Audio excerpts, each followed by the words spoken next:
Nianze moja kwa moja kwa kuelekeza swali langu kwa Ali Hapi. Chama cha Mapinduzi kupitia yake kinaeleza kuhusiana na bima ya afya kwa wote, lakini pia kimefanya kazi kubwa sana kwenye ujenzi wa vituo vya afya na kadhalika kwenye kipindi cha miaka 5 iliyopita. Lakini bado kuna mambo makubwa mawili. Cha kwanza, watu wanalalamikia sana, watu wa kipato cha chini wanalalamikia sana kuhusu ufanisi wa bima za afya. Kwa maana kwamba bima za afya wakienda hospitalini wanakutana na complication nyingi sana. Mtu ana bima lakini kuna magonjwa zaidi ya 90 hayawezi kutibiwa kwa hiyo bima. Kwa haoni maana yenyewe ya kuwa na bima, sababu akiumwa kuna vitu anaambiwa hivyo havipo kwenye bima. Lakini sasa hivi imekuja na mpango mwingine wa bima ya afya kwa wote. Na wakati huo huo bima hii iliyopo kupitia NHIF ikiwa na malalamiko mengi sana. Serikali ya Chama cha Mapinduzi, serikali ya awamu ya 6 itaweza vipi kutekeleza mpango wa bima ya afya kwa wote ikiwa bima hii ambayo ipo ambayo sio kwa wote imeonekana ina matatizo makubwa sana? Swala la bima ya afya lina historia ndefu katika nchi yetu. Zamani wakati sisi tunakuwa kulikuwa na CHF, Community Health Fund. Baadaye watumishi wa umma wakaanzishiwa mfumo wa kuingia kwenye bima ya afya.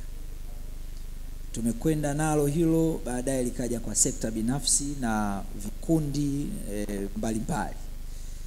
Sasa ni safari ya muda mrefu, lakini kila hatua ambayo tunapiga imekuwa na mafanikio na changamoto zake. Na mifumo baadhi ikawa inaenda inaondoka na mingine mipya inaanza. Kwa mfano ile kadi ya CHF ambayo wale ambao wamekulia mawilayani na vijijini walikuwa wanaitumia sana, imekwenda taratibu inaondoka. Hapa katikati tukaja na tiba kwa kadi tika, ikatumika sana. Nakumbuka wakati nikiwa mkuu wa wilaya, baadaye na yenyewe ikawa replaced na vifurushi mbalimbali vya bima ya afya ambavyo vinajumuisha mpaka vikundi vya wajasiriamali. Sasa ni safari. Jambo la kwanza nitaka kulisema ni kwamba ni safari katika nchi yetu kufikia hatua ambayo tunakuwa na matibabu ambayo yanapatikana kwa urahisi na tiba ambayo inapatikana kwa gharama nafuu. Sasa tumekuwa na tathmini mbalimbali hapa katikati inaonyesha kwamba iko haja ya kama nchi kwenda katika bima ya afya kwa wote, yani universal healthcare. Na Chama cha Mapinduzi kimekwisha elekeza serikali yake kwamba tunapokwenda katika ilani ya miaka 5 inayokuja, utekelezaji wa bima ya afya kwa wote sasa uweze kuanza haraka iwezekanavyo, mara baada ya kupata ridhaa ya wananchi katika uchaguzi mkuu. Na tayari tumekwisha kusema kupitia ilani na kupitia mgombea wetu wa urais Dr. Samia Suluhu Hassan kwamba tunaanza utekelezaji insha Allah ndani ya siku 100 baada ya uchaguzi mkuu. Baada ya kumaliza uchaguzi mkuu, na ikiwa Watanzania watakuwa wametupa ridhaa, within 100 days tutaanza utekelezaji wa bima ya afya kwa wote. Na tutaanza na kundi la wakina mama wajawazito, walemavu, watoto na wazee kama makundi ambayo tutaanza nayo immediately baada ya kuwa chama chetu kitakuwa kimepata ridhaa kutoka kwa wananchi. Ni imani yangu na ni imani ya chama chetu na wananchi wote kwamba tutakapofika katika kutekeleza hatua hiyo ya bima ya afya kwa wote, ambayo itatoka kwa watu wenye uwezo wa chini, uwezo wa kati na uwezo wa juu, itakuwa imetatua kabisa changamoto ya gharama za matibabu ambayo Watanzania wamekuwa wakilalamikia, na vifurushi mbalimbali ambavyo umevieleza, toto kadi na nini, ambavyo na bima zote ambazo zimekuwa na changamoto mbalimbali. Faida ya bima ni kwamba wale wa kipato cha juu wanalipa, na wanaweza kuwakava wale wa kipato cha chini. Ni kama ambavyo kwenye insurance, bima za magari, aliyepata ajali atagharamiwa na fedha za wote mliolipa bima, ikiwemo wale ambao hamkupata ajali.